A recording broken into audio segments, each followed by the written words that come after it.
nos informations.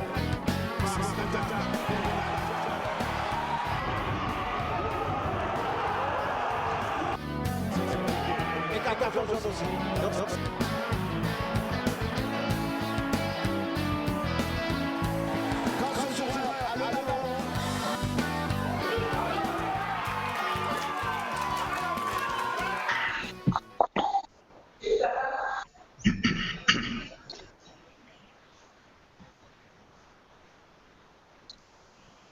Et qu'est-ce que vous êtes beau à la télé?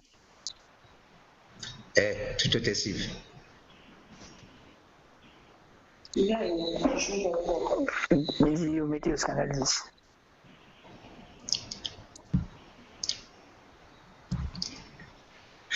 Bonsoir à tous, ravi de vous retrouver dans des conditions inhabituelles. Nous sommes en mode confiné pour des raisons que vous connaissez, bien sûr, des mesures de précaution qui s'imposent. Bien entendu, vous êtes confortablement installés chez vous et comme chaque mercredi, eh bien, nous sommes présents à pareille heure pour vous tenir compagnie, n'est-ce pas, Steve? Bonsoir. Bonsoir Richard et bienvenue à tout le monde. Je suis très heureux. Bon, malheureusement, on est tous un peu dans la même situation, mais bon, on le fera à domicile et c'est avec joie qu'on reçoit nos invités ce soir.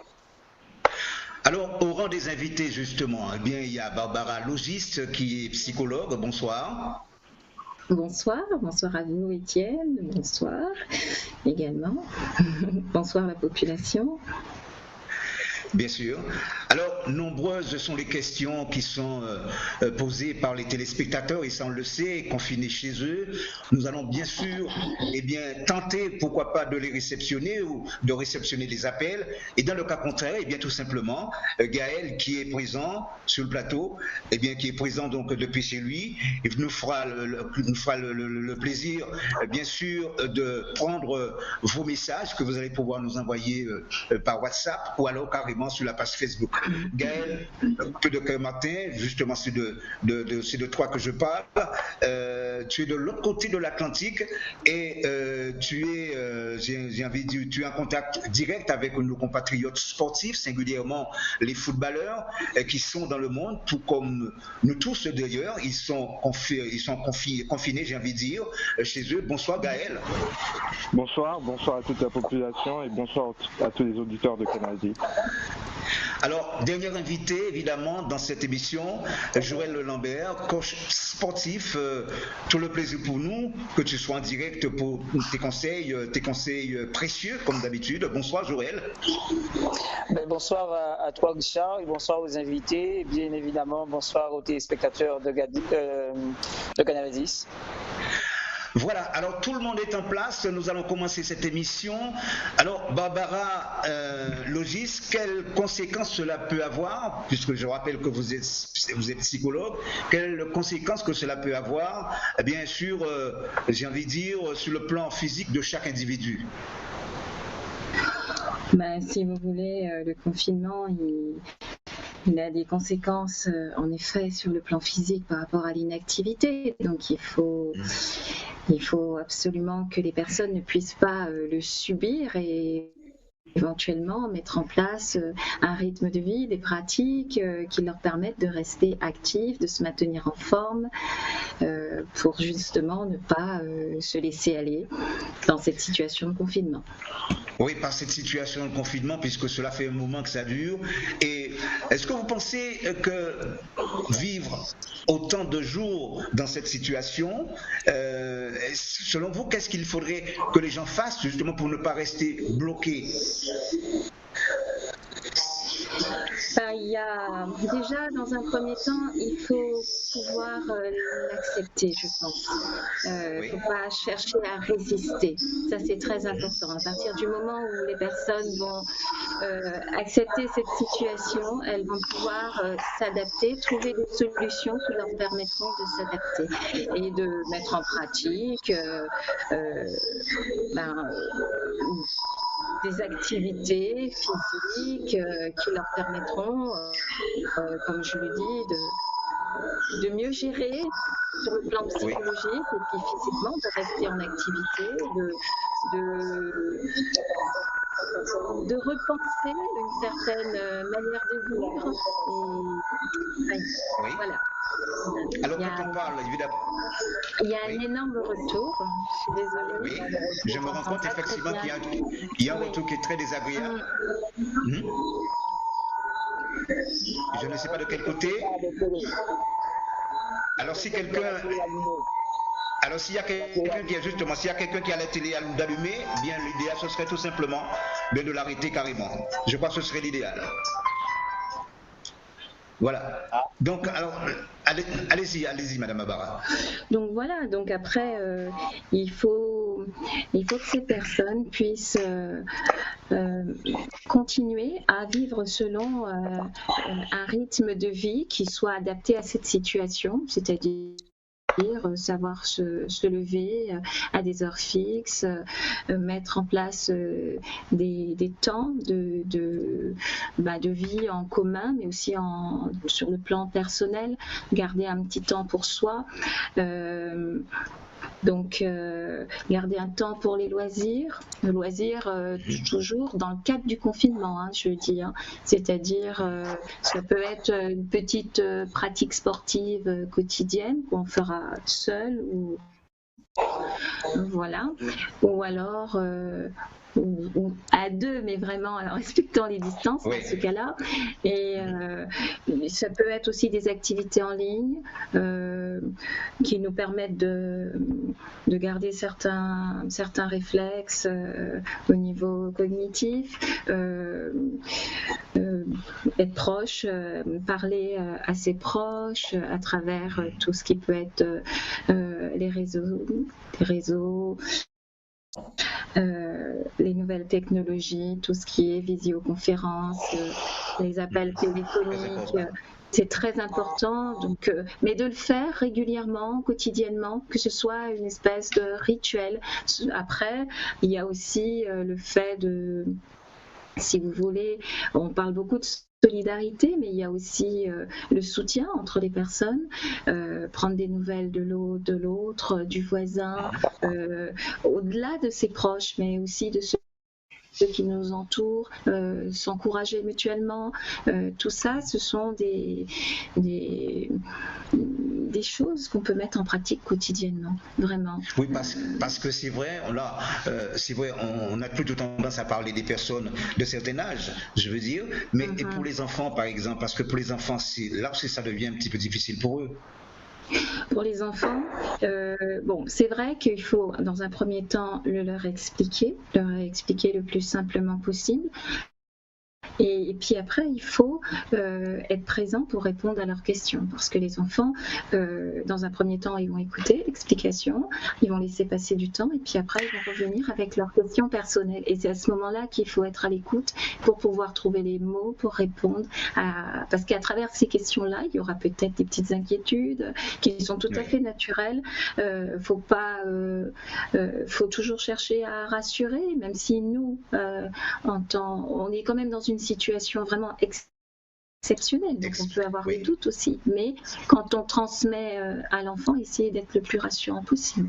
Et puis le maintenir, heureusement qu'il y a les classes virtuelles, le maintenir quand même dans un rythme bien cadré pour qu'il puisse lui aussi se retrouver et pas être non pas subir aussi ce confinement avec un laisser-aller, voilà.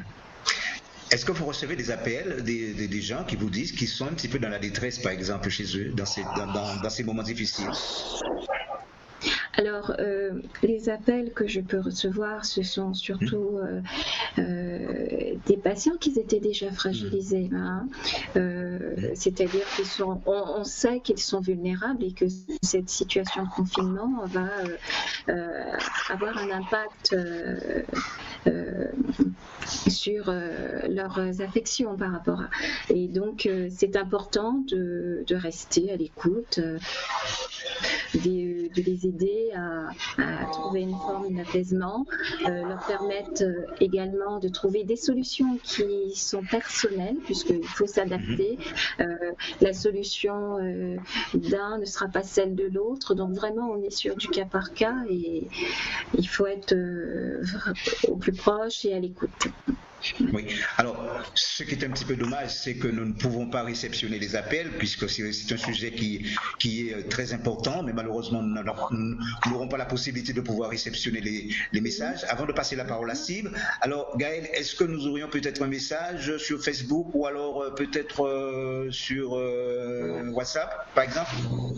Pour l'instant, sur Facebook, les principales questions, les gens qui posent, les principales questions posées, c'est sur le sujet de l'émission. Je veux avoir plus de détails sur le sujet de l'émission. D'accord. Alors, Steve. Oui, alors moi je voulais surtout intervenir. Bon, moi je vais parler pour moi, hein, parce que je sais que j'essaie de respecter le confinement au maximum. Et moi, la difficulté que je trouve, même si moralement j'ai essayé de me mettre dans la tête que quelque part on est dans un confinement de luxe en ayant, comme on a dit, des supports qui nous permettent d'être connectés avec des personnes ou quelque chose, d'essayer de faire une activité un petit peu dans la journée pour un petit peu se défouler.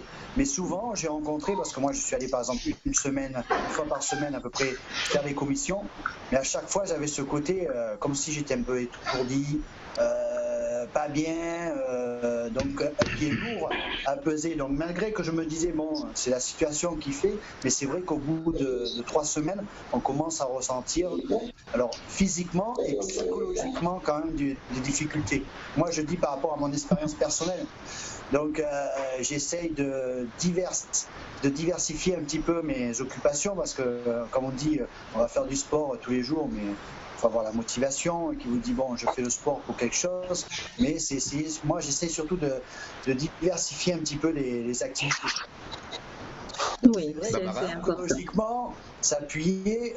Moi, ce que j'aimerais savoir, surtout, ça doit être aussi pour vous difficile de répondre parce que, comme vous dites, chaque cas, chaque personnalité un petit peu, et en plus, quand vous dites, c'est souvent à distance.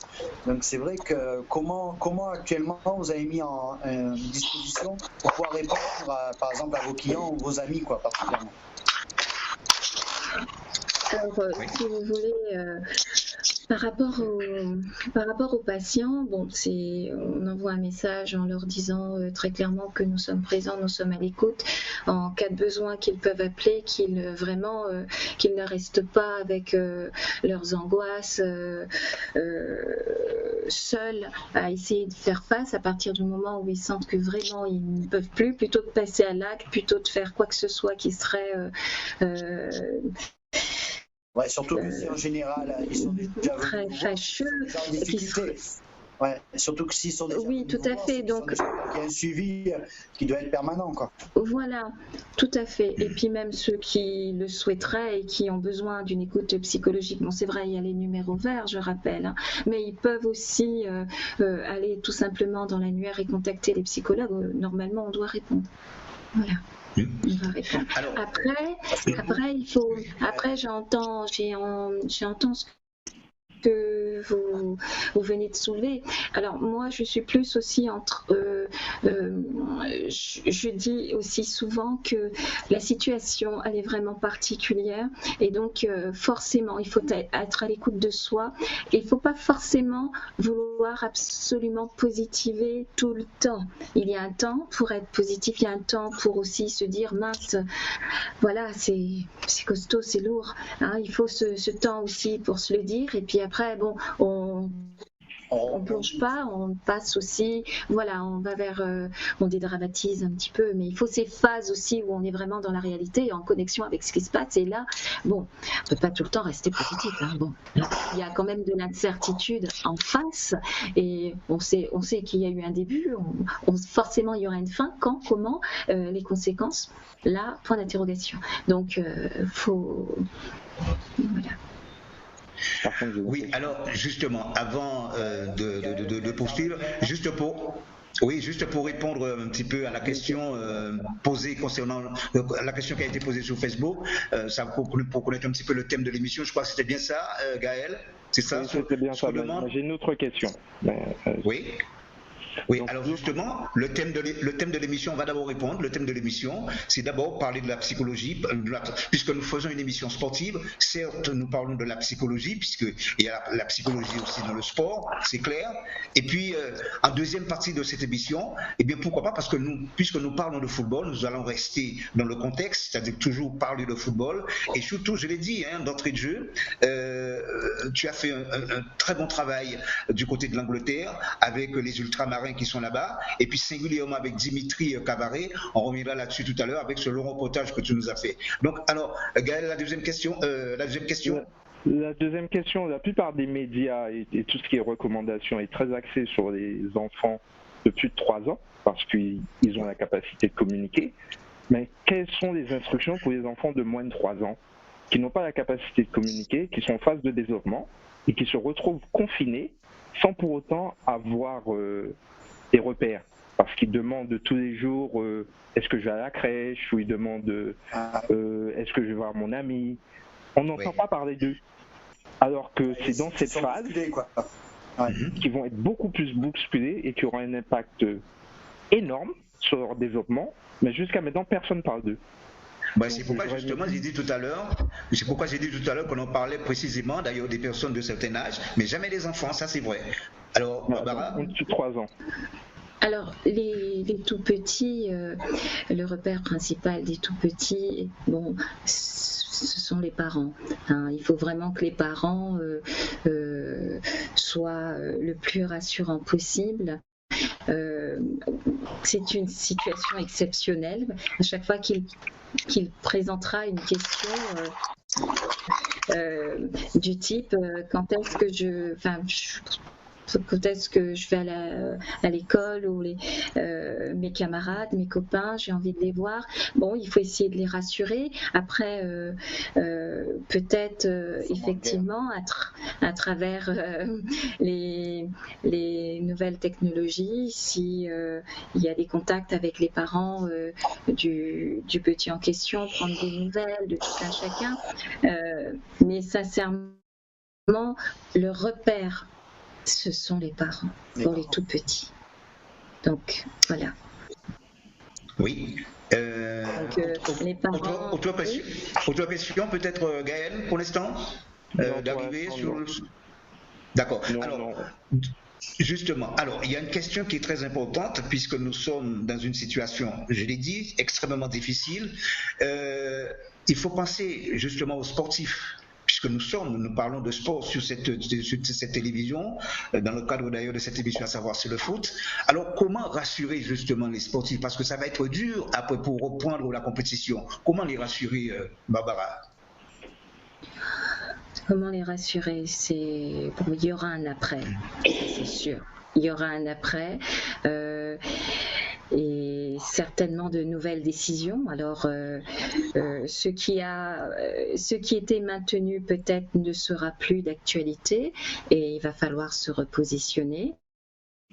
Mais il faudra le concours de tout un chacun autour des sportifs pour pouvoir les rassurer en leur permettant surtout une remise en question sur les objectifs qui étaient prévus,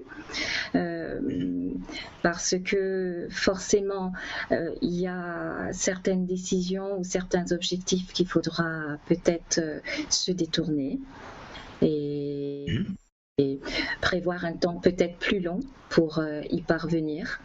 Et voilà, c'est en tout cas dans l'immédiat, c'est ce que je peux leur dire. Après, c'est essayer de subir le moins possible le confinement. Toujours la dédramatisation, c'est important. Leur permettre de s'exprimer sur leurs doutes, parce qu'ils auront des doutes à ce moment-là. D'être en contact avec les personnes privilégiées par rapport, je pense déjà à la famille, et puis après tous ceux qui sont quand même responsables de leur parcours, qu'on puisse leur donner, quand le moment sera possible, des vraies réponses. Voilà. Oui, alors avant de... Ouais. Oui, alors justement, juste avant de remettre l'antenne pour les différents services, j'aimerais quand même avoir un peu le sentiment de Joël Lambert par rapport à cette situation. Alors, pour ma part, je vais tout de suite enchaîner sur le début de ma consoeur sur le plateau, que j'ai beaucoup aimé, c'est-à-dire cette situation. À mon humble avis, la première des choses qu'il faut admettre. Il faut admettre qu'on est dans une situation exceptionnelle et il faut arrêter un petit peu les différentes psychoses que ça pourrait entraîner et admettre et se trouver des activités pas forcément sportives, le sportif aussi, mais comme Steve aussi a dit, se trouver des choses, faire une planification sur la journée, se savoir, faire en sorte d'exister, de continuer à exister et de dédramatiser. Pour moi, c'est le levier sur lequel on doit s'appuyer, surtout admettre qu'on est dans une situation exceptionnelle et arrêter de refuser la réalité, je pense. Et à partir de là, une fois qu'on aura fait ce travail-là, je pense que tout à chacun, avec nos propres habitudes, nos propres envies, notre qualité personnelle intrinsèque, on devrait mettre en place, trouver des choses liées avec ce qu'on aime et ce qu'on n'aime pas pour pouvoir continuer la vie. D'ici quelques instants, nous allons revenir sur le plateau avec les différents intervenants. Mais pour l'heure, une page pour l'heure dans cette édition. À tout de suite.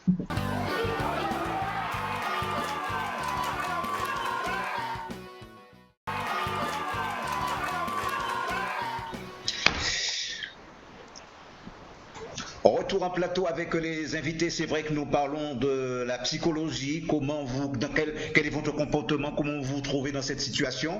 Et puis en deuxième partie de cette émission, évidemment, nous allons parler de football avec nos différents invités. Donc, Gaël, la toute première question, est-ce qu'on a reçu des appels, peut-être pas des appels, mais enfin, est-ce qu'on a des messages, soit sur le WhatsApp ou encore sur Facebook, Gaël? Non, pas pour l'instant. Non, pas pour l'instant. Alors, pas pour l'instant. Donc, une situation, c'est vrai, extrêmement difficile. Alors, tout à l'heure, on a parlé du moyen, de pouvoir mettre un petit peu en évidence pour permettre aux gens de rester bien confinés chez soi.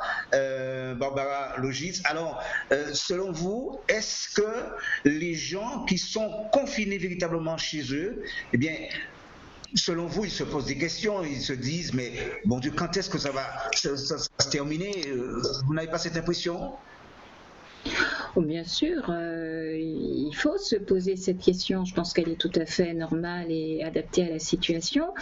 Et bon, ce qu'il ne faut pas, par exemple, ce serait ruminer sans cesse cette question, qu'elle revienne sans cesse, tarauder, et donc du coup provoquer de l'anxiété, du stress. Donc mais sinon se poser naturellement à des moments, j'ai envie de dire des moments T, quand est-ce que ça va finir? Oui, on peut se poser cette question, elle est tout à fait adaptée à la situation. Voilà, il ne faut pas tomber dans l'anxiété. Enfin, si on peut, si on peut gérer, et pas parce que certaines personnes, bien entendu, ce sont des questions problématiques qui vont justement entraîner du stress, des angoisses. Donc il faut absolument essayer de se poser cette question, mais aussi d'en sortir et de se dire de toute façon il y a un début, il y aura une fin. Maintenant il faut être patient, il faut s'organiser différemment. Voilà, il faut prendre le temps de faire peut-être certaines choses qu'on met toujours au lendemain, et donc là il faut s'attaquer à certaines petites priorités, même au niveau des sportifs. Je pense qu'il y a des zones, des parties de leur vie qui sont peut-être négligées, et à ce moment-là, c'est comme un grand repos général, et il faut peut-être aller de ce côté-là et affronter cette situation.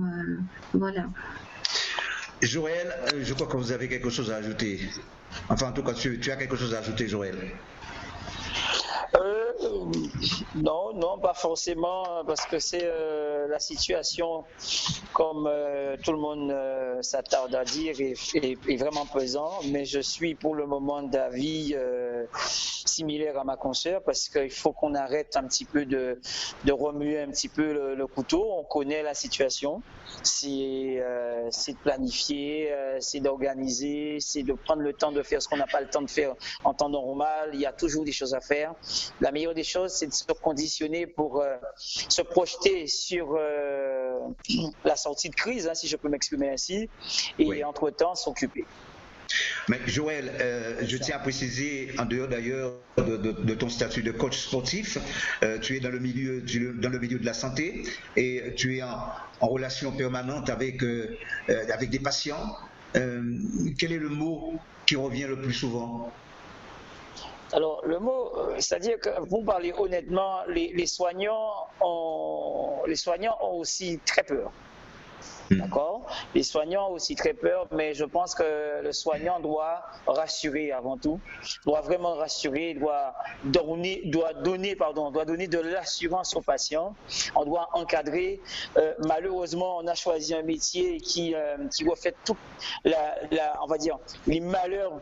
La santé, c'est ce qu'il y a de plus important. Nous, on a un métier où on est devant un certain nombre de choses, qui est la première chose, la santé. Nous, on doit rassurer, constamment rassurer, accompagner. Moi, mon métier, avec mes collègues, on essaye le plus que possible d'agir à ce niveau-là. Et puis après, le reste, j'ai envie de dire, le reste, c'est le salut du bon Dieu. Oui. Oui, c'est-à-dire. Et justement, c'est les personnes le fait qu'une fois qu'elles sont apaisées, on ne dit pas que ça ne va pas revenir les angoisses, mais sur le moment, elles ont été apaisées. À partir de là, elles vont puiser dans leurs ressources, parce que tout un chacun, on a des ressources personnelles qui nous permettent de nous adapter. Et de là où il y a peut-être des zones totalement cloisonnées, ces ressources font qu'elles vont s'ouvrir. Ces ressources, c'est quoi? Ce sont toutes nos valeurs qui nous fondent. Et à partir de là, on commence à visionner la situation peut-être autrement et à développer une pratique, une vie au quotidien qui soit beaucoup plus agréable et on est moins dans le caractère imposé de cette perte de liberté, à travers cette situation. Merci. Alors Gaël, des questions peut-être? Non, jusqu'à maintenant, aucune question de la part des auditeurs. Ouais. Ben justement, pour parler véritablement de sport, puisque c'est vrai, il faut dire que les sportifs sont confinés chez eux comme tout le monde, et parmi ces sportifs, il y a donc Luigi Geoffroy. Alors Luigi Geoffroy, c'est qui? C'est tout simplement l'entraîneur de la formation de la Gauloise de Basse-Terre. Je vous propose de l'écouter, vous allez voir qu'il est très optimiste en tout cas, même s'il est confiné, mais pour lui, les choses vont s'améliorer. Luigi Geoffroy. Bonjour à tous, Canal 10, Geoffroy Luigi, éducateur de la Gauloise de Basse-Terre. Mon état d'esprit il est comme tout le monde, comme tous les Guadeloupéens, confiné, à écouter les informations et à suivre les bonnes instructions afin de combattre ce virus qui est très difficile et qui fait énormément de dégâts. Ensuite, au quotidien, personnellement, moi je me rends à mon travail tous les matins parce que je travaille dans le milieu hospitalier. Je suis dans le service des achats, donc c'est nous qui passons les commandes pour le bien-être de l'établissement. Donc c'est très compliqué ces jours-ci avec la crise et la panique qui en suit. Donc moi je me rends à mon travail tous les matins et à suivre les bonnes instructions, les gants, les masques, et le virus il est là, mais bon, on doit quand même faire attention. Et puis mes joueurs, on arrive quand même à échanger sur les groupes WhatsApp. On échange grâce à des vidéos, ils nous envoient leurs vidéos, des activités sportives qu'ils font dans leur maison, à domicile, chez eux. Ils envoient leur activité, le sport, afin de se maintenir en condition, afin de rester, on va dire, plus ou moins en forme, mais bon, comme on peut. Mais c'est vrai que ça change du quotidien, c'est pas pareil que sur le terrain. C'est vrai que par rapport au championnat et la reprise, un petit peu compliqué. Un peu compliqué parce que je ne sais pas si je peux dire que je suis pour ou contre, mais ça va être... Je suis un peu indécis parce que je me dis qu'il faudra prendre les bonnes décisions. Après, laisser les grandes instances à faire ce qu'il faut. Mais je pense qu'on va peut-être beaucoup pêcher dans l'aspect financier et l'organisation sera très compliquée. Parce que déjà, sans confinement, c'est compliqué notre championnat en Guadeloupe. Avec tous les matchs en retard qu'il y a, on n'arrive pas à planifier comme il se doit. Donc, imaginez après confinement, avec aussi le manque de sponsors qui pourra nous aider, nous accompagner. Et je pense que financièrement, ça va être très compliqué. Mais bon, la passion y est. On veut tous retourner sur les terrains. On veut tous revoir nos amis, nos coéquipiers, reprendre ce plaisir de jouer au foot. Mais je pense qu'il faudra d'abord penser à la santé et aussi à reprendre dans de bonnes conditions, surtout. Et puis, qu'est-ce que je peux dire à la population?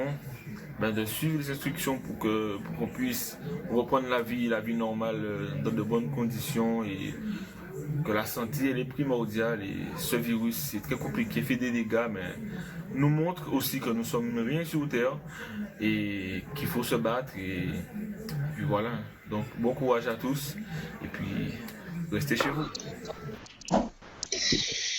Oui, Luigi Geoffroy, voilà quand même quelqu'un qui est qui fait les beaux jours actuellement de cette formation de la Gauloise, hein, Steve.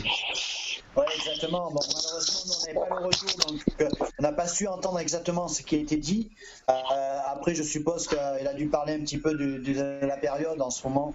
Donc peut-être c'est toi qui peux nous expliquer un peu plus, parce que je sais pas. Oui, en fait, le retour. Non, en fait, il parle du confinement et puis c'est vrai, pour lui, la reprise, bon, personne ne peut dire quand est-ce qu'elle deviendra effective, mais pour lui, c'est une situation qui est difficile, mais qui n'est pas si compliquée. Voilà, en gros.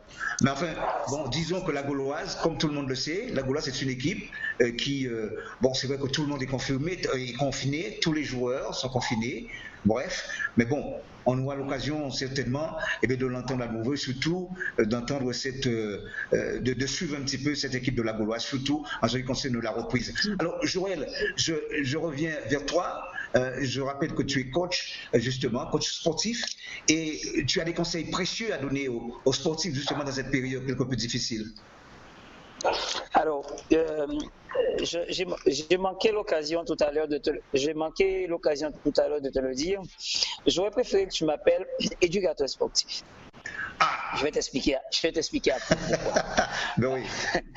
Ouais, je vais t'expliquer après pourquoi. Parce que le coach, en fait, c'est, comme j'ai tendance à dire auprès des personnes qui me sont proches, le coach, c'est le mot à la mode. Oui, d'accord. À la mode, maintenant, tout le monde est coach. Moi, je préfère le terme éducateur sportif, parce que lorsque déjà on entend ce mot-là, on pense déjà qu'on a quelque chose à transmettre. D'abord, qu'est-ce qui fait la différence, franchement? Mais c'est ce que je te dis, Oui. On a quelque chose à transmettre. On a un état d'esprit à véhiculer. Oui. D'accord? Donc, parce que éducateur sportif, c'est comportemental, c'est attitude, pour moi, c'est vraiment un mot qui englobe l'attitude du sportif en général. C'est-à-dire que je suis là pour t'éduquer. Un entraîneur, comme le mot le dit, entraîneur égale entraîner. Je dois être capable de t'entraîner, t'amener, de te prendre quelque part et t'amener autre part. Tu vois? Oui. Donc, le mot coach, n'en déplaise à certains, ça ne m'intéresse pas. Je n'aime pas qu'on m'appelle coach. Je préfère qu'on m'appelle... Alors je l'enlève. Non, je ne te dis pas ça à toi, mais bon, je dis ça en général. Je préfère qu'on m'appelle soit Joël, ou soit éducateur sportif, ou manager, tout ce qu'on veut, mais le mot coach, ça ne me plaît pas du tout. Donc, pour répondre, redonne-moi ta question. Oui, alors... C'est juste une petite parenthèse que je voulais faire avec toi. Non, mais que j'apprécie de toute façon. Non, ma question, quel conseil que tu peux prodiguer aux sportifs pendant cette période de confinement? Alors, pendant cette période de confinement, il faut savoir à quelle population de sportifs qu'on parle. Est-ce qu'on parle vraiment de compétiteurs? Ou est-ce qu'on parle... Écoute, le footballeur, il est compétiteur. Oui, il est compétiteur, le footballeur. Tu Tu sais que si je prends le soin, si je prends le soin de dire cela, de te dire cela, c'est parce que il y a des raisons. Parce que trop souvent, que ce soit, moi j'ai la chance ou la malchance en tout cas de travailler avec pas mal on va dire de disciplines, cyclistes, footballeurs, athlétisme, athlètes et autres. On a tendance à tout mélanger. Même les footballeurs. Moi j'ai entendu récemment un jeune footballeur me dire qu'il vient à l'entraînement, il vient pas se stresser. Ouais, il veut pas se stresser. Donc il y a des choses que j'entends sur le terrain qui me choquent. Donc c'est bien pour ça que je pose la question. On parle à quel catégorie de sportifs? Si on parle à des compétiteurs, donc moi ce que je peux dire aux compétiteurs, vous avez tout en main. Et logiquement, il y a une chose que je voudrais dire aux compétiteurs, c'est qu'un compétiteur pendant cette période de confinement doit cultiver la famine. Il doit avoir faim. Il doit avoir faim lorsqu'on va à tous les niveaux. À tous les niveaux. Il doit avoir faim. Un compétiteur qui est dans cette période de confinement, logiquement, c'est comme quelqu'un qui rassemble son énergie pour pouvoir exploser. Donc ça veut dire que la motivation chez le compétiteur est permanente. Je dis bien chez le compétiteur. C'est pour ça que j'ai pris le soin de te poser la question à quel type de sportifs que l'on s'adresse. Chez leurs compétiteurs, la motivation doit être permanente. Mais ceci n'empêche pas cela de se questionner, de revoir les objectifs par rapport à un entraînement qui n'a pas été jusqu'au bout. On était peut-être des cycles d'entraînement qu'on n'a pas pu achever, qu'on n'a pas pu aller jusqu'au bout. On se repositionne, on revoit les objectifs. Mais à travers tous ces problématiques de positionnement, s'il y a une chose que je pense qu'il ne doit pas bouger, c'est la motivation d'un compétiteur. Alors la motivation, on est bien d'accord, mais que l'on n'oublie pas que nous sommes dans une situation extrêmement difficile, compliquée, ce qui veut dire que nous sommes dans une période de confinement. Alors être confiné, ça sous-entend par la même occasion qu'on ne peut pas faire trop de sport, nous sommes bien d'accord. Mais on peut faire du sport, mais dans un endroit réduit, dans un endroit quelque peu réduit. Richard, je peux intervenir là-dessus justement? Oui. Et ensuite, Barbara va intervenir. Justement, par rapport à Barbara qui est intervenue, qui a dit tout à l'heure aussi que c'était le point pour les sportifs. Alors, je peux en parler un petit peu par rapport à mon fils. Et c'est vrai que, quelque part, les premières semaines, j'étais étonné, parce que tu dis sportifs de haut niveau, on leur a dit d'arrêter une semaine. D'arrêter carrément. Parce que justement, c'est pour... D'arrêter carrément quoi? D'une semaine. Donc ça ne veut pas dire si chacun a l'habitude de faire ses petites pompes, ses abdos, ça fait partie de chacun. Mais je veux dire, pour rebondir aussi à Joël qui a parlé de ça tout à l'heure, c'est par rapport à des objectifs. Il faut toujours se baser par rapport à des objectifs. Mais il est difficile aussi, il faut avoir la faim. Et avoir un petit peu de repos, c'est pas dire j'entretiens pas mon corps, je me fais pas souffrir. D'accord. Justement pour avoir un petit peu cette faim. Et je pense que comme il a dit, il y a différents niveaux aussi. Soit on le fait à un rythme tranquille et on le fait son petit sport pour s'entretenir, pour le souffle. Je pense que nous on est plus dans ce registre-là, mais pour les sportifs de compétition, le problème c'est que tu peux pas aller dire à un jeune d'aller s'entraîner et tu sais pas jusqu'à quand. Au-delà d'un mois de préparation physique, la personne elle va reprendre, à un moment elle va exploser. Donc c'est pas ça, c'est-à-dire que c'est arriver à trouver un juste milieu. Donc s'il peut faire 3 semaines, il peut couper une semaine, il peut. Voilà, la difficulté elle est là pour l'instant, c'est par rapport aux objectifs. Et dans la tête elle est là. D'accord. Psychologiquement. On a bien compris Steve, mais puisqu'on doit faire vite, alors oui, bien sûr. Réaction de Barbara Logis par rapport à cette situation. Oui, je vais dans le sens de mes deux interlocuteurs parce que c'est vrai que là, dans le cadre du confinement, est-ce que se conditionner avec en face une incertitude en termes d'objectifs, c'est ce qu'il faut faire? Je suis pas sûre. Par contre, maintenir peut-être un rythme un petit peu modéré, qui nous permettra près de maintenir le niveau pour le stabiliser. Physique. Et puis Oui. après, voilà, le niveau physique pour le stabiliser. Et puis par la suite, peut-être, quand justement on en verra peut-être la sortie avec des dates officielles, la méthode, le moyen par lequel on va procéder à ce moment-là. Très bien. Et que justement ceux qui accompagnent, tous les professionnels qui sont autour des sportifs peuvent maintenant entrevoir certains objectifs, etc. À ce moment-là, effectivement, on va parler d'un conditionnement mental avec différents... les horaires et Voilà. Joël, un avis, Gaël, justement. Alors, Joël, avant de donner la parole, Gaël, Joël, tu partages ce point de vue? Oui, mais tout à fait. C'est-à-dire que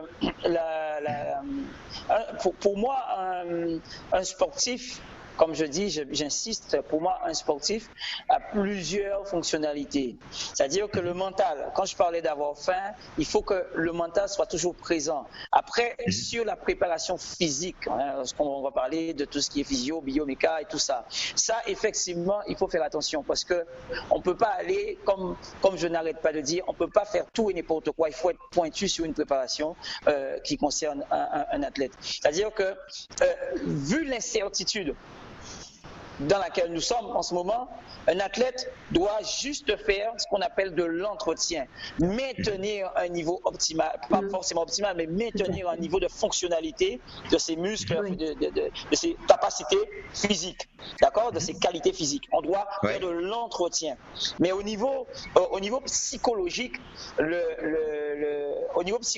l'athlète, le compétiteur doit avoir de la fin de cette période pour pouvoir se remettre en selle. Mais c'est vrai qu'au niveau physique, les qualités physiques, on ne peut pas rester à une intensité, à haute intensité pendant cette période-là. Ce serait vraiment de l'exagération. On va dire. De l'exagération. Voilà, c'est ça. Pour donner l'exemple, moi, tous mes athlètes, on était effectivement dans une préparation d'une compétition assez intensive. Mais là, maintenant, on fait uniquement de l'entretien. D'accord. Alors, on fait uniquement de l'entretien. On a baissé sur l'intensité. Très rapidement, Steve, avant de donner la parole à Gaël. Joël, par rapport à la situation actuelle, est-ce que tu penses finir le championnat au mois de juin?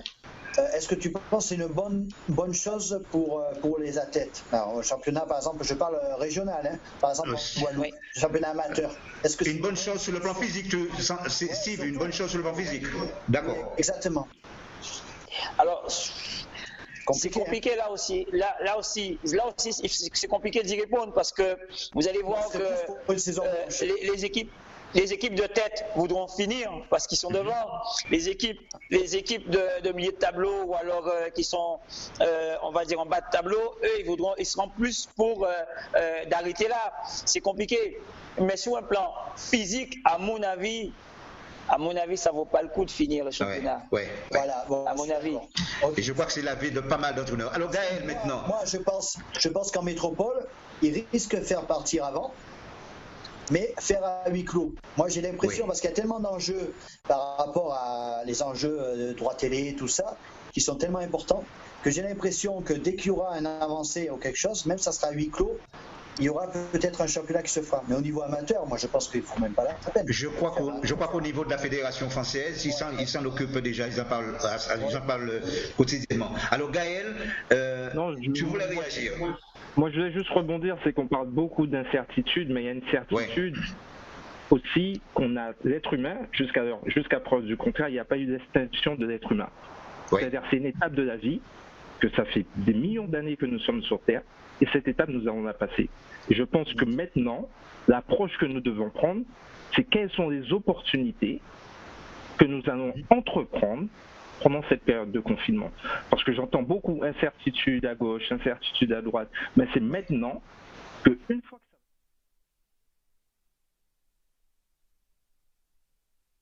que le mental, il joue énormément. La préparation mentale, si on attend trop longtemps, il y aura déjà des impacts néfastes qu'on ne pourra pas rattraper. Donc, on ne sait pas comment ça va se passer, mais on n'a qu'une certitude. qu'on a toujours réussi à s'en sortir, jusqu'à preuve du contraire. On va pas aller habiter sur Mars, on arrête tout de suite. Il faut maintenant penser à se recentrer sur soi-même, d'utiliser ce temps comme une opportunité comme on n'a jamais eu. Depuis, on a différentes générations ici, c'est quand la personne qui se rappelle la dernière fois qu'elle a passé tout ça de temps chez lui ou chez elle, avec sa famille, avec ses enfants. Comment se ressourcer? Et je rebondis sur une question qui a été mentionnée. En tant que couple, quand ça ne va pas mal, comment arrivons-nous à gérer cela en période de confinement? Oui, c'est une question mais qui fait appel à pas mal d'autres. Et oui, mais moi ce que je voudrais dire aussi, oui Steve, allez-y, vas-y Steve. Je voulais savoir à qui il a posé la question. La question, c'est une question qui a été postée sur le groupe et je pense qu'elle a été destinée à Barbara, cette question. Ah oui, surtout. En tant que couple. Oui. Comment pouvons-nous faire quand nous vivons en couple pendant le confinement alors que cela n'allait pas déjà bien?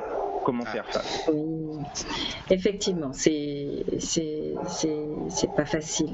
C'est pas facile et je pense que il faut très certainement trouver dans un premier temps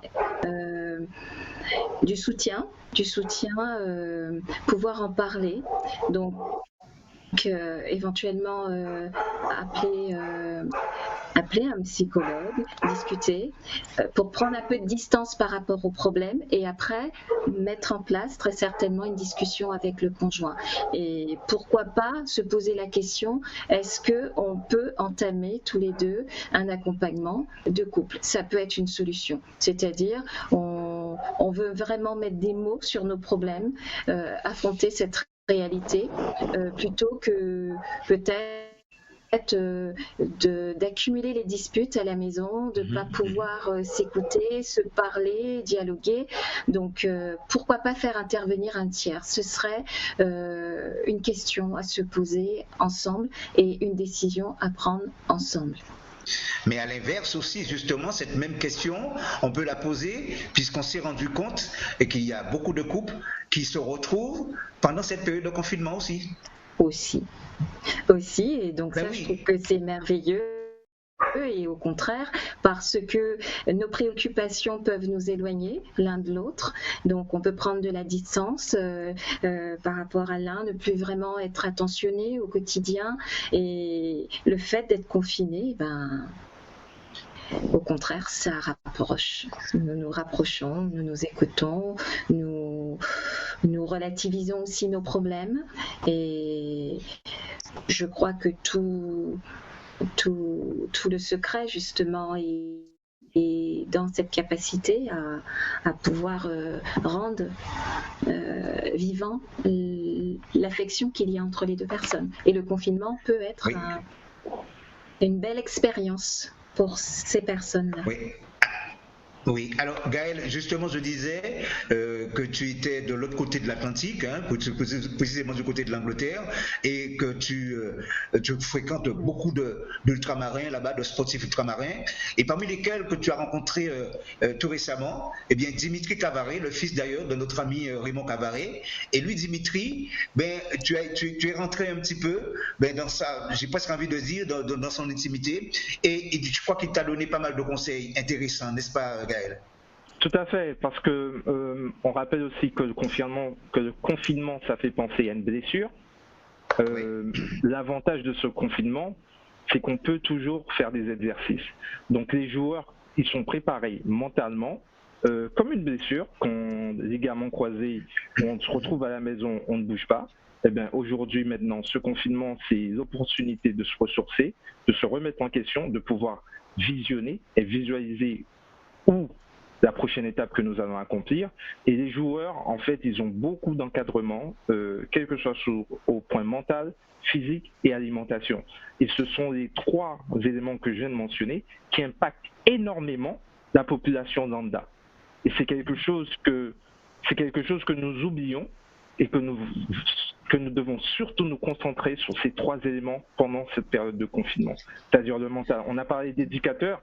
Les éducateurs, chez nous, quel rôle qu'ils ont à jouer sur les jeunes d'aujourd'hui? En tant qu'éducateur, je pense qu'un éducateur ne peut pas se permettre d'emmener le doute il doit garder ce doute pour lui. S'il est là en tant qu'éducateur, il doit montrer face blanche et rester neutre face à cet événement. Parce que si la personne qui l'éduque, et on prend l'exemple du soignant, si la soignante ou le soignant a peur, le malade il aura peur. Si l'éducateur a peur, la personne qui l'éduque aura peur. Et c'est quelque chose que nous devons absolument garder en tête, c'est éviter cette peur, parce que j'ai même lu un article où la peur réduit notre système immunitaire. On le sait très bien. Donc il faut arrêter tout le temps de rabâcher la même chose, et il faut se concentrer sur l'essentiel qui est nous. C'est-à-dire aujourd'hui, les joueurs pro, ils se posent, une fois que ça va commencer le starting block, il y aura des opportunités. Est-ce que je serai le premier à attraper cette opportunité? Parce que j'aurai mon collègue à côté, il ne serait pas entraîné. Il n'aurait pas pris les mesures nécessaires pour créer la différence. Et une fois que le championnat va commencer, eh ben, t'en as ceux qui vont être à la ramasse et t'en as ceux qui ne vont pas être à la ramasse. Et ceux qui ne vont pas être à la ramasse, ils vont te faire repérer. Et ils vont créer l'opportunité pour eux. Dimitri Cavaré, un joueur blessé. Je vous propose de regarder ce reportage que toi-même, justement, Gaël, que tu as tourné avec lui. Eh bien, vous allez voir que c'est quand même quelqu'un qui a un mental extraordinaire. Dimitri Cavaré.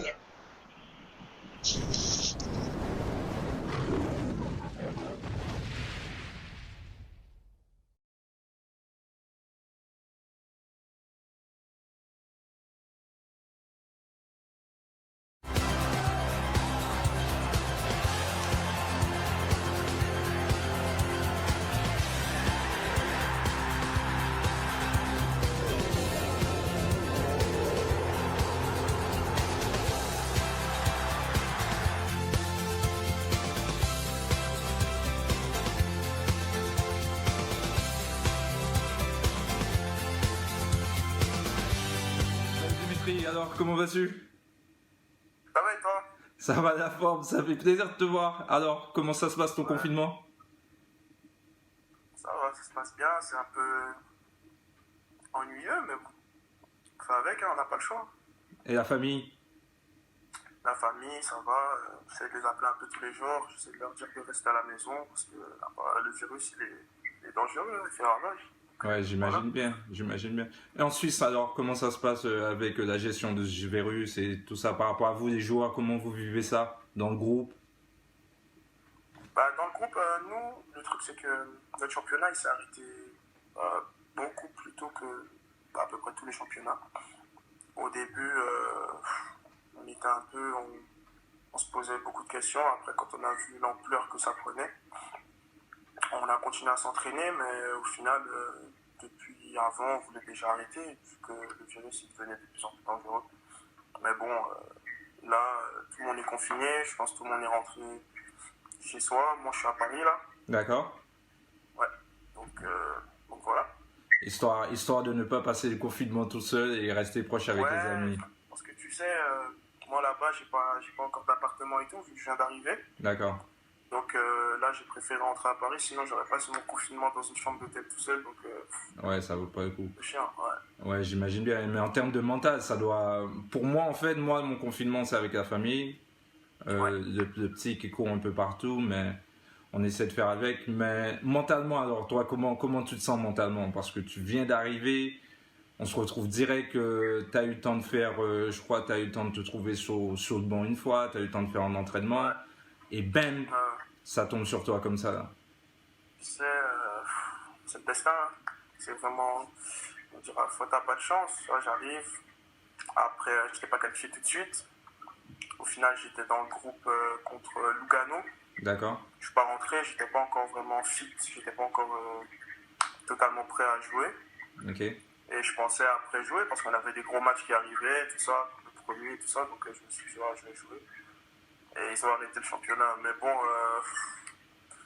mentalement, sincèrement, vu l'ampleur du virus, on ne peut qu'accepter. Hein. Okay. Mais t'as des gens qui disent, en fait, pour certains joueurs, vivre ça, c'est comme vivre une blessure. Est-ce que tu penses que c'est la même chose? Parce que quand je pense à toi, je sais pas si tu te rappelles de ce petit truc-là. Tu te rappelles de ce petit truc, tu vois. Quand je pense à toi, je sais que mentalement, c'est quelque chose de vachement important pour toi. par rapport à tout ce que tu as déjà vécu. Mais est-ce que c'est vraiment ce que les gens ils disent? Est-ce que c'est à peu près comme une blessure ou pas? Je pense que ça se rapproche d'une blessure parce que quand tu as une longue blessure de 6 mois à les croisés ou 1 an, tu bouges pas trop, sauf tu bosses un peu, mais tu restes beaucoup immobilisé, genre 2-3 mois, ça dépend de l'ampleur de la blessure. Sauf que là, on est confiné à la maison, mais on peut quand même bosser. D'accord. Je peux quand même bosser, je peux aller courir, je peux bosser en salle, à la maison, on va dire. D'accord. Je peux quand même faire quelques activités. Donc, ouais, ça se ressemble un peu par rapport à la blessure, vu qu'on est enfermé et qu'on ne fait pas grand-chose, mais vu qu'on peut quand même faire des activités, ça va. Oui, j'imagine bien. Parce que c'est important de garder tes grosses cuisses. Parce que j'ai l'impression que partout où tu passes, partout où tu passes, l'homme aux grosses cuisses, c'est limite, c'est ton surnom. Donc ça, c'est important de garder ça. Les cuisses, elles traumatisent les gens. Même moi, elles me traumatisent.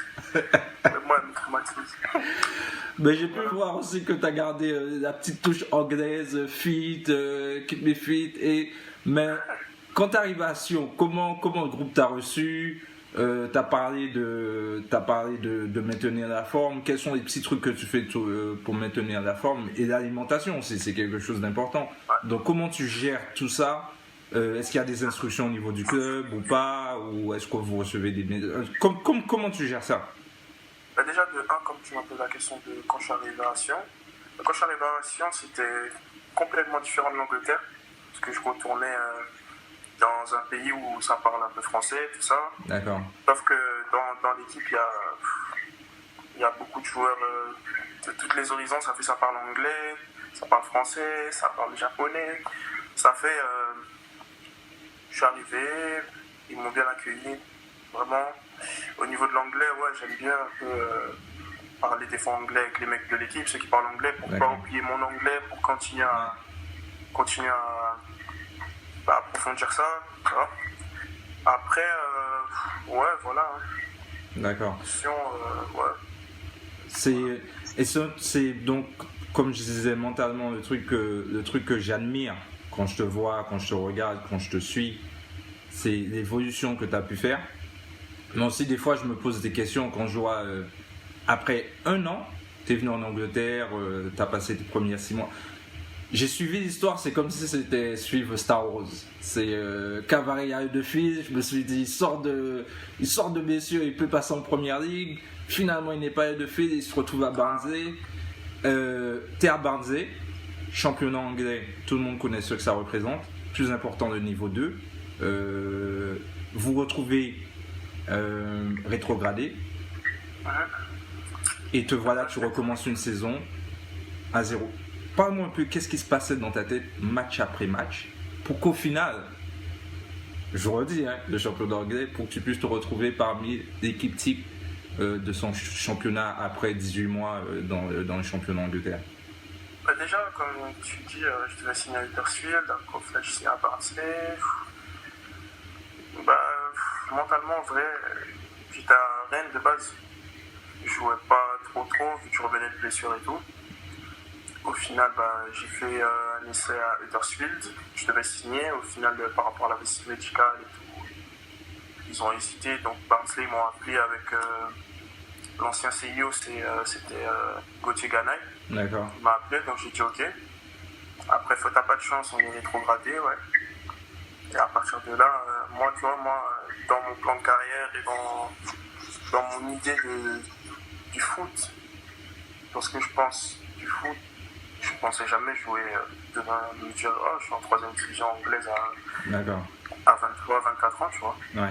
Mais ça s'est fait comme ça. Le foot, ça va, ça vient. La chance, ça va, ça vient. Ça fait au final, j'étais en Ligue 1. Et je me suis dit, j'essayais de me convaincre que, en gros, j'étais obligé de faire des bons matchs. Parce que si j'arrivais pas à faire des bons matchs en Ligue 1, c'est qu'il y a un problème quelque part. C'est que j'ai pas régressé, mais voilà, tu vois. Ouais, je comprends. Donc, finir dans l'équipe type de la saison, c'était une fierté. C'était une fierté quand même, mais pour moi, c'était pas le minimum, mais c'est pas que j'ai confiance de fou, c'était normal pour moi, tu vois. Parce D'accord. que j'ai tout mis de mon côté pour charbonner et arriver à ça, quoi. Et donc maintenant... Au final, comment ? Non, vas-y. Au final, cette année, ça s'est un peu moins bien passé. C'est comme ça, c'est le foot. Hein. C'est le foot. Il n'y a pas que moi qui est ou qui a été ou dans des situations compliquées. Donc voilà. Donc j'ai l'impression que t'as une école de pensée qui relativise beaucoup sur la chance, mais aussi sur une question de positivité, parce que je suis en train de vraiment ressentir la positive attitude dans ce que je suis en train de transmettre là. Mais pourquoi FC Sion ? En vrai, au mercato de janvier, là, j'avais vu le président du FC Sion tôt dans le mercato, on s'était rencontrés et tout. Au final, j'avais 2-3 touches avec 2-3 clubs, vite fait, ça discutait, au final rien n'a été finalisé. Ouais. Et le mercato suisse s'est terminé, je crois, le 17 février, un truc comme ça. Ouais. Et par la suite, on s'est recontacté. Vu que moi, je ne pouvais pas vraiment rester à Barnsley sans jouer ou autre, j'avais vraiment envie de jouer. Donc après, on a parlé avec le président, on s'est entendu et j'ai décidé d'aller là-bas. Tu préférais ce qui était à l'autre temps. Voilà. Eh bien voilà, donc Dimitri Cavaré, c'est vrai. Il faut dire que c'est quelqu'un qui a beaucoup fait, en tout cas pour ce football guadeloupéen. Et c'est un jeune qui a du talent. Je vous ai dit tout à l'heure qu'il était blessé, mais non, en réalité, il n'est pas blessé. Et Gaël, puisque c'est vrai, tu l'as vu qu'il était en très grande forme. Il était en très grande forme. Juste avant le confinement, j'ai eu l'opportunité de le voir une ou deux fois. Donc en ce moment, je sais qu'il est chez son meilleur ami, plus ou moins, et je connais très bien son meilleur ami et il se porte très bien. Pas de blessure, il suit les instructions du club, l'alimentation, l'entraînement, et il n'a qu'une envie, c'est de reprendre du temps de jeu. La compétition. Donc voilà, c'est ça qui est vachement important pour lui. Mais il est très fort mentalement.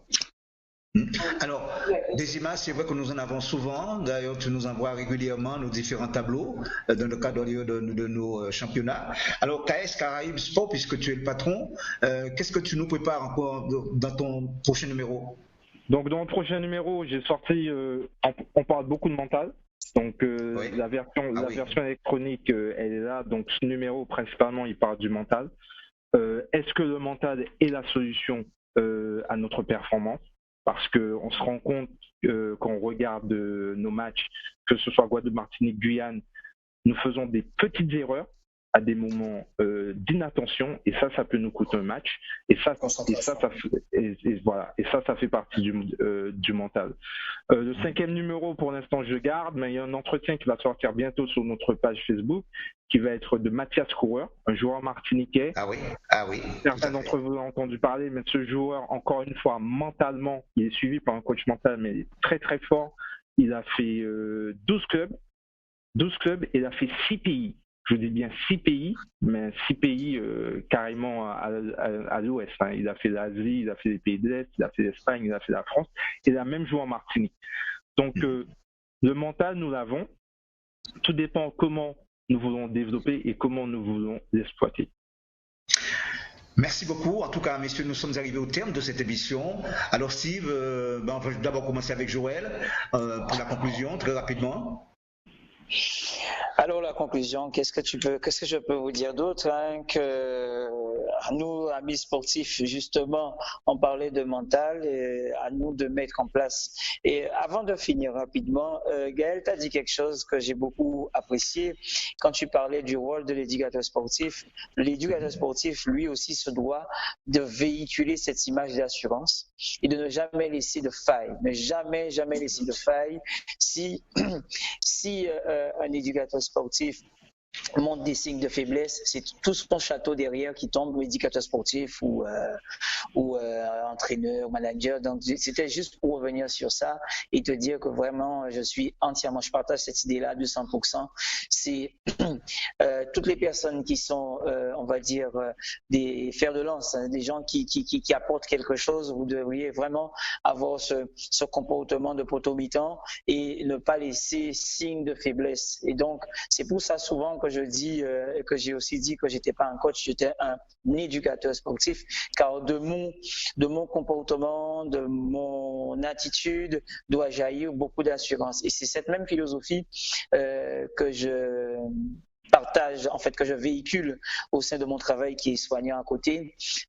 Quand j'arrive sur mon lieu de travail, au lieu d'être le soignant que tout le monde attend, c'est-à-dire le professionnel de soins, je suis plutôt celui qui dédramatise et qui accompagne au plus près du patient.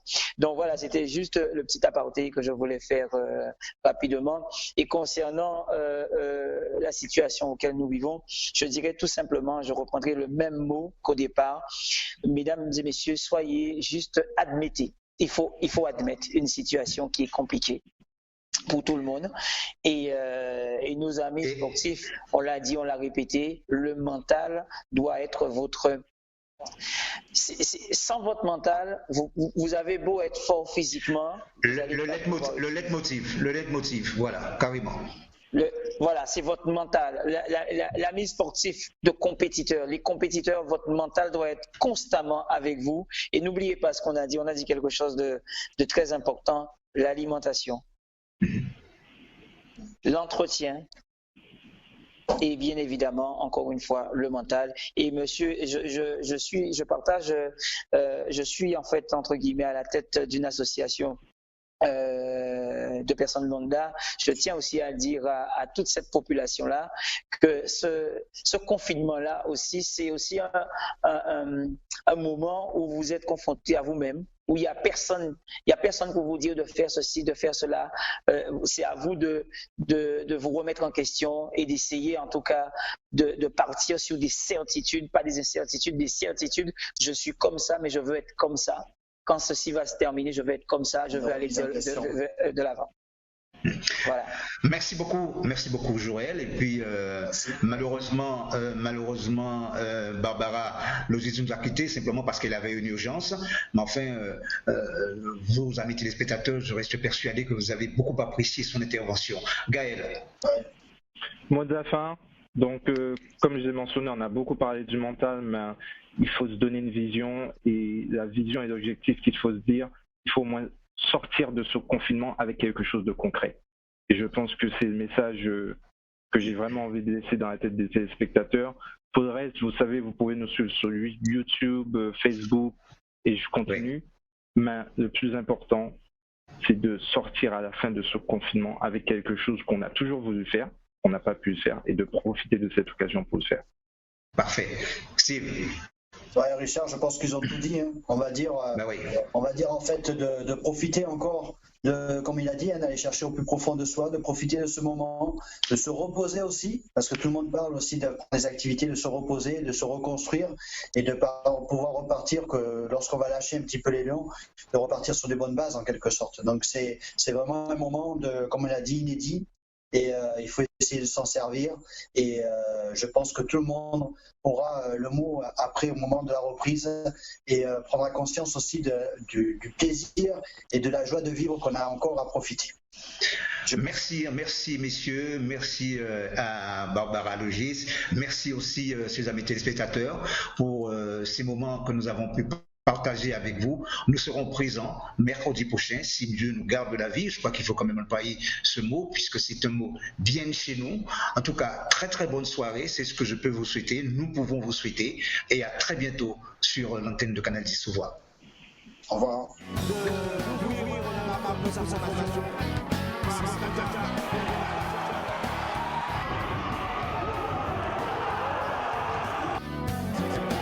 Et attention aussi.